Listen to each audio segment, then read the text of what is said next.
We live in an amazing world, full of wonderful people, doing incredible things, and I'm going to show them to you.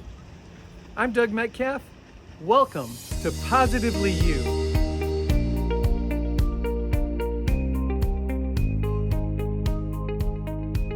And so we tell people it's beefier than beef when they are asking about it, because it doesn't have a strange or unique or identifying taste. Like when you're eating mutton or lamb, you know you're eating a sheep. When you eat venison, you know you're eating a deer. When you eat buffalo, there's nothing that says, "Oh, this is water buffalo." It's just, man, this is a really good steak. This is a really good burger. What do we do different that time? There's more flavor just to start with. Hello, and welcome to this week's episode of Positively You. I'm Doug Metcalf, and today we've got the Carrell Farm. And Madison right here behind me. As you see, they've got tons of animals. They've got camels, they've got alpacas, they've got sheep, they've got the one thing we're going to talk about today, and that's the water buffalo herd. They do sustainable farming, regenerative farming, and it's all coming up today on Positively You. Hi, David. Welcome to Positively You. I'm Doug Metcalf, and we're here at the Carrell Farm, and it's a beautiful place. Thank you. You farm some amazing animals out here.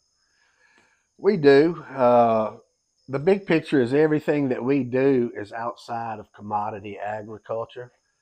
So that leads us down some pretty interesting paths.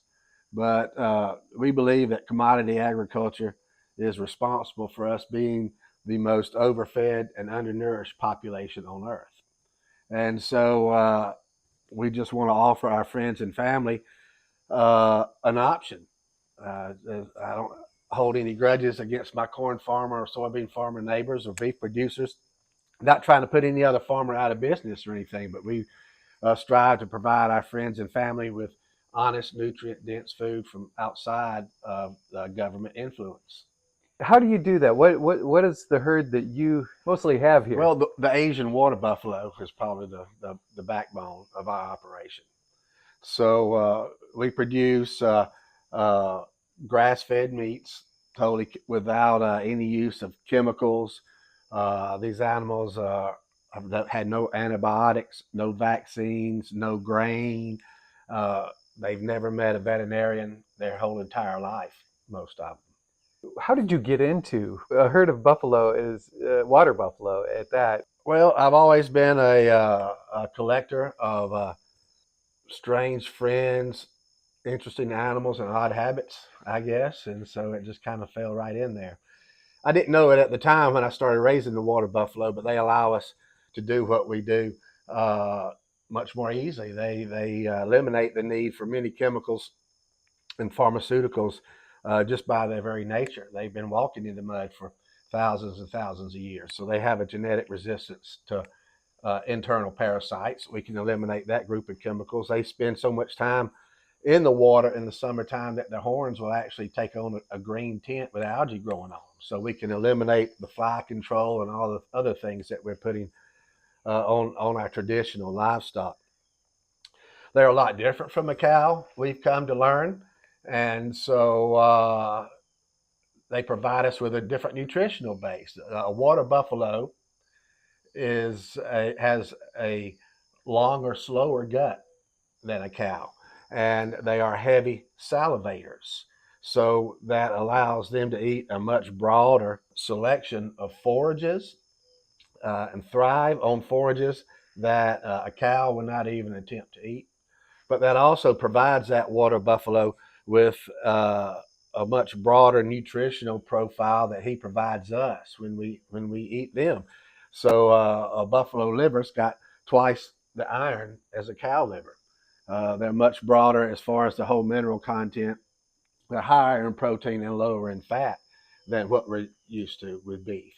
We have a pretty high dependence on beef because in 1977, when the USDA was chartered by our government to inspect all livestock slaughtered for human consumption, special interest groups said, "Oh, we must define livestock." Livestock got defined as cows, pigs, goats, sheep, and horses. If the USDA had been here when baby Jesus and Noah were building that really big boat, you know, They could have says, hey man, y'all don't need to build that big boat. Just get a little John boat or a little pontoon, because really we're only going to let people eat these 4 animals. And so they could have really narrowed it down there. But there's a lot of influence from the government to only raise their species of livestock, to stay inside that commodity square.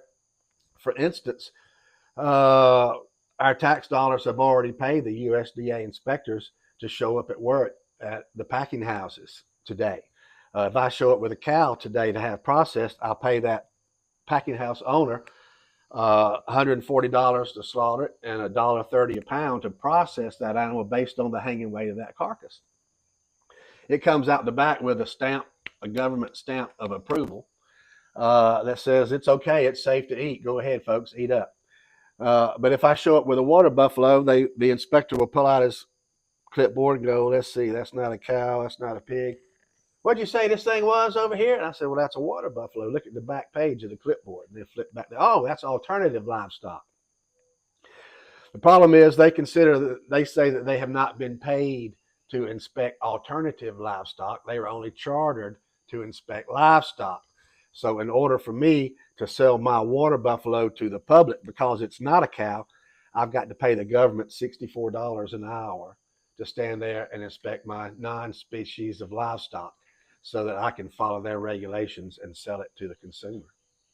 So that's why you don't see a lot of other meats out there. We're here with Shalley Carrell at the Carrell Farm. We talked to her husband about water buffalo, but there's so many things they have here. I couldn't stop with just one. So tell me what we've got and what we're going to be talking about today. So for the past 12 years or so, I have been taking the tallow from our water buffalo, rendering it myself, and making it into skincare products. And so we were one of the very first tallow-based skincare lines starting in 2012.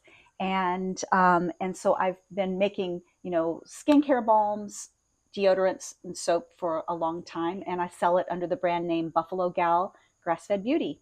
And I call myself Buffalo Gal because, well, I raise water buffalo. So I wanted to kind of give people a little bit different perspective on what a buffalo was, because most of the time when we hear the word buffalo, we think of the great North American bison, the big brown majestic creature that roamed the Wild West.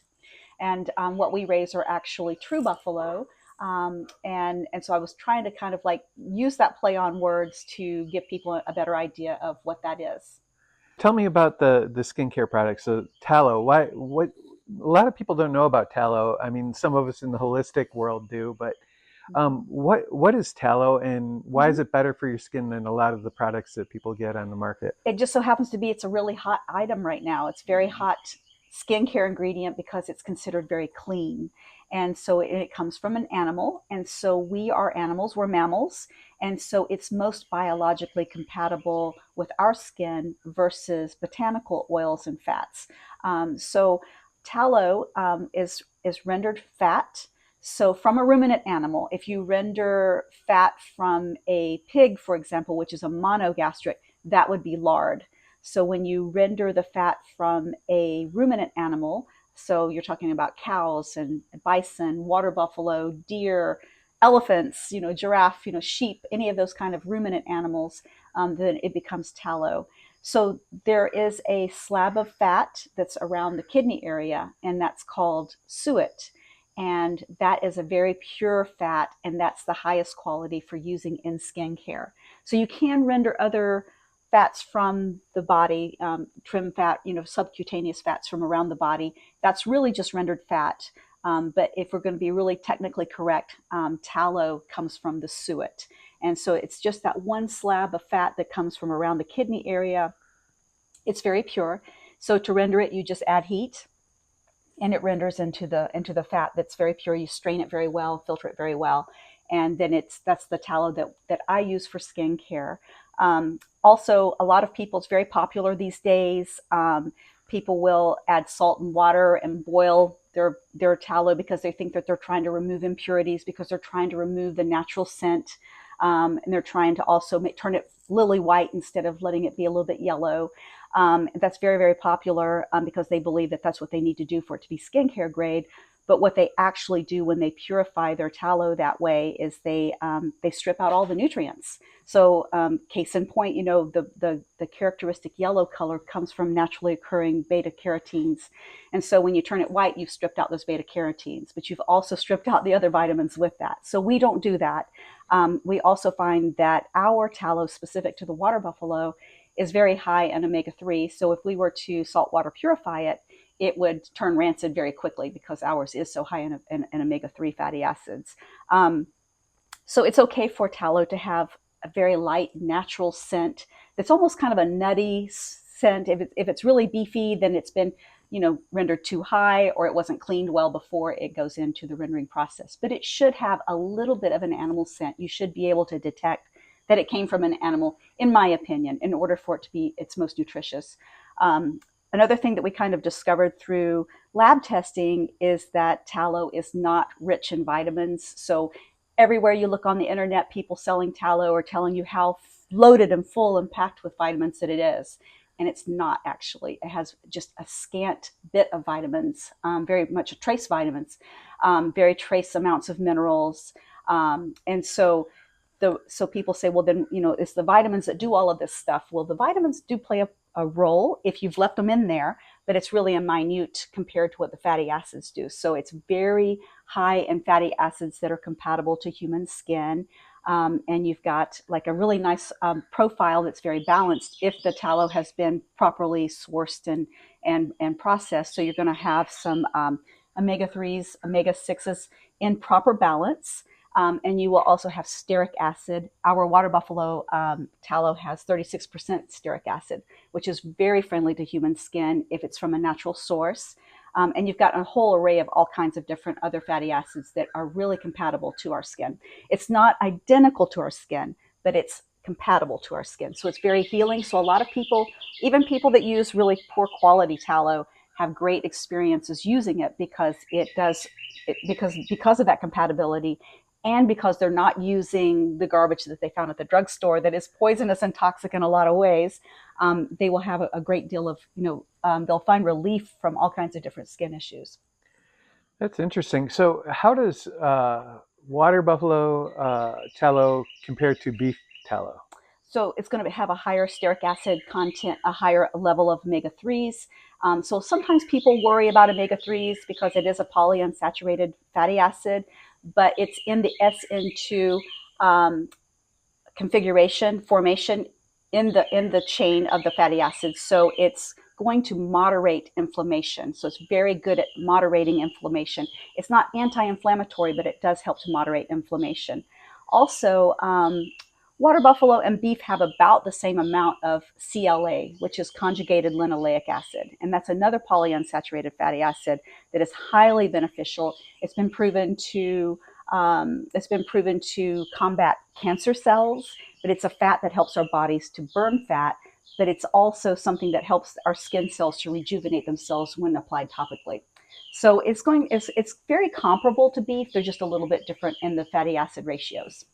How do you sell your without the USDA inspecting everything you have? How do you? Well, now we pay the $64 an hour. We pay to play, and so we can sell it legally across state lines. We can ship it to any state in the country or in a lot of other countries that recognize the USDA inspection there. We just have to pay the government fee or penalty, as I prefer to call it.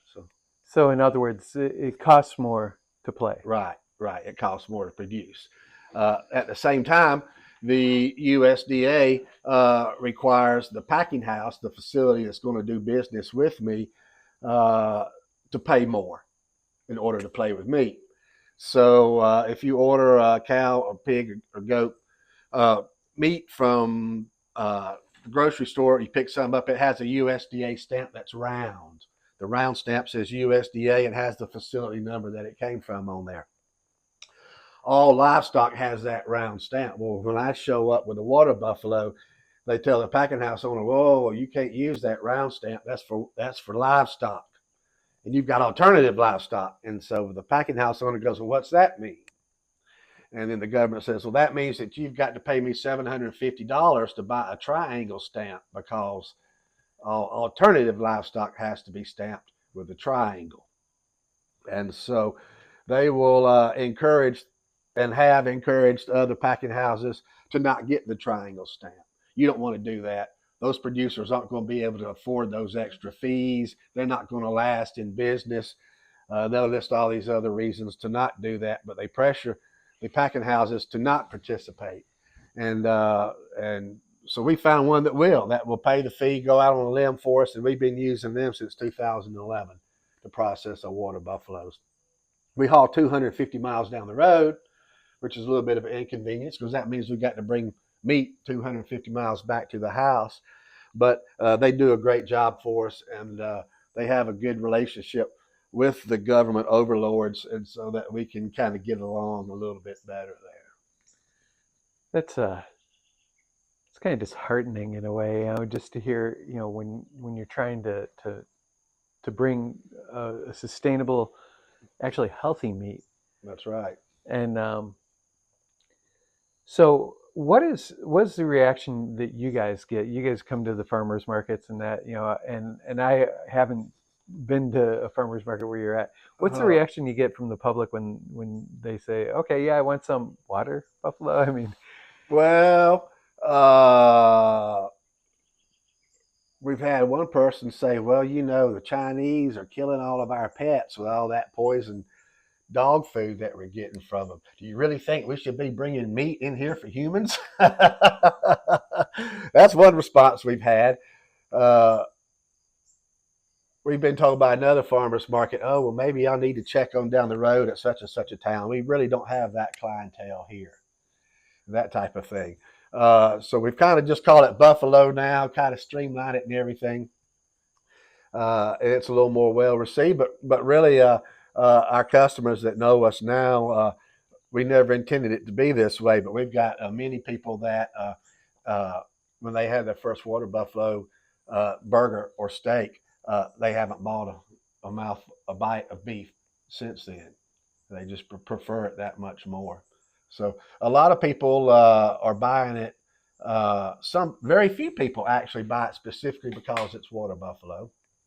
More people buy it because of the way it's raised, grass-fed, natural, holistically, organically, regeneratively, and all those things.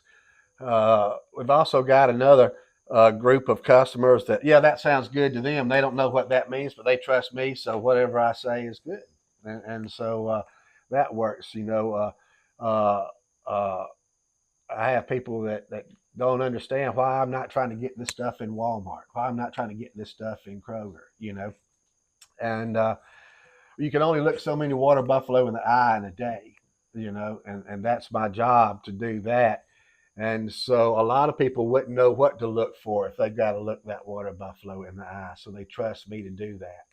I think if I was to start farming possums, they would buy possum meat from me, but because they know it would be raised right, But we raise these buffaloes right. These are animals that we're raising for meat. To us, we know they're not going to be here forever, although we're not either. But we look at them as our guests of honor. They shall not want, right? That means they should have everything they may possibly want before they even want it. They must lead a species-appropriate life. That means that animal has access to water, to swim in the summertime, to know that he's a water buffalo. That animal must have a species-appropriate lifestyle and a species-appropriate diet, meaning that he's a ruminant animal. He needs grasses, forages, and those kind of things, never grains and high dense energy sources of feeds like that. And humane harvest is very important to us. So one thing I've noticed about you as a couple is you know a lot more about science than a lot of farmers that I've talked to, and a lot more about holistic health. Mm-hmm. Why is that? Well, I come from that background. I guess both David and I went to the University of Georgia, and we both studied agricultural economics. the one thing that David says is that he spent 12 years. We spent 12 years in our public education system. Then we went to 4 or 5 years in our land grant college education. But then we've spent 20 years or more uneducating ourselves from the things that we just knew weren't right, that we knew was, being led by commodity agriculture, by big interest, in our government and so forth. So I mean, even the University of Georgia right now, I mean, if you were to study agriculture there, it's all paid for by some of these, by big ag, by the big corporations. It's no longer an interest to the consumer anymore, in my opinion. And so I've always been interested in holistic health, if you will. My parents used to grow their own garden. They had a milk cow, so we grew up on raw milk. My parents hunted and they fished, and we grew a lot of our own food, and that's how they grew up, and they loved that lifestyle. So they introduced my siblings and I to that when we were very young, and then I just maintained that interest in that kind of thing. So I studied. I was a holistic health practitioner for many, many years. And David and I knew each other briefly in college. So we dated very briefly in college, and then we reconnected 20 years later on Facebook. So we're a Facebook story. And so he had been farming since the 5th grade, and he was already really incorporating holistic management into his program for how he was raising his animals. And so it was just kind of a natural fit. And we've just, we're just very interested in that kind of thing. So I think that's why we've, continuously studied it. And I believe that it's our responsibility as individuals to be responsible for our own health, to be our own gatekeeper, and to educate ourselves as much as possible, rather than just turning on the TV and it telling us what we need to eat or what we need to do or what we need to put on our skin. So are you basically fully sustainable here? In other words, do you go to Walmart and buy like any products in that? Yeah, I do. I would say I'm more of a farmer than a homesteader. So I'm so busy that, it's fine. I believe that it's fine to take advantage of all the good things that our modern world has to offer us. So I'm not, 1,000% crunchy or anything like that. Even though I really believe in being extremely mindful on what we eat and what we consume and what we do, I also enjoy the modern world that we live in, and I just try to keep it balanced, So, so we do shop at the grocery store for things that we do need. We trade a lot of our meat for fresh produce at our farmers markets, and that kind of thing too. So, but we make all of our own skincare, our shampoo, our soaps, and our deodorants. So we make our own deodorant and our skincare balms, for lotions and for our face and so forth too. So try some. Sure. Got to get the bald head, right? Yeah. Oh yeah, that goes in really smooth.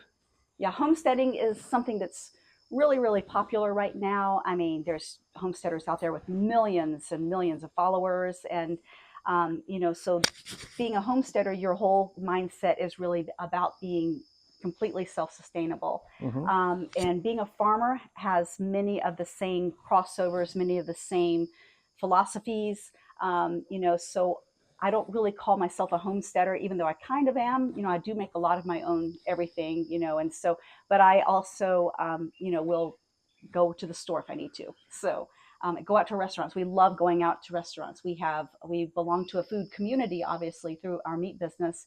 And so we go and support a lot of restaurants and eat their food too. So and you know which ones are good to eat at, right? Yeah. Wow, that smells really good. Thank You said it smelled like an animal. That does not smell like an animal. It smells very good. But wow, this is fantastic, and I love what you're doing, and I love that you're doing it holistically and making a positive influence on this world. Thank you. I think it's important to, what we put on our skin is as important as what we eat.